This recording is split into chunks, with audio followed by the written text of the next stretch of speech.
Formation ini leo une première hier moi ici à Zonsi Manayar Samoroni le 2 au 6.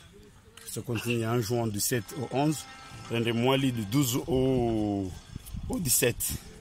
Formation et objectif c'est la mise en pratique de nouvelles lois du jeu en conformité nazi amendement za FIFA surtout parce que la fédération yorongolo association membre on a deux activités à wasfanya activités za wasfanya wareho ces niveaux za arbitre les capacités za surtout na ufanya conformité ya zilua parce que un arbitre comorien c'est un arbitre international na kapora un arbitre à l'extérieur qui est au même niveau na au liho so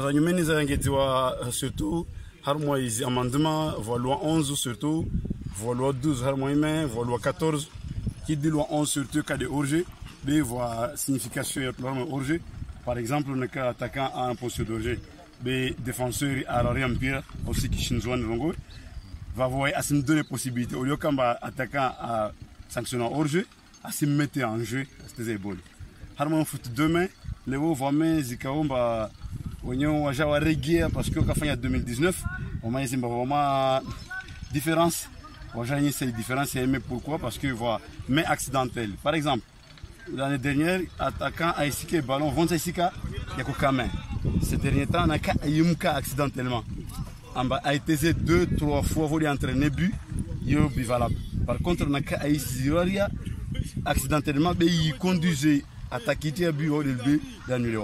Donc il y a une différence énorme. À partir du 14 surtout, les gardiens de but. Gardien de but, oui, je vais faire une faute, les joueurs à la fin de faute. Par exemple, gardien de but à tes impurs la première fois, ajouter sa deuxième fois. N'a qu'à permettre à te jouer à qui, harmon joueur là, pour sanctionner harmon faute.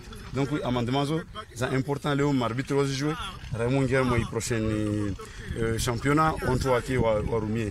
Et puis voilà dernier loi il va Léo en collaboration avec la situation actuelle sanitaire, les Covid, les équipes pour la première division, c'est un championnat à haut niveau, se permettent de faire un remplacement jusqu'à 5 remplacements dans ce cas. C'est loi uniquement qui est entrée en vigueur depuis 2020-2021.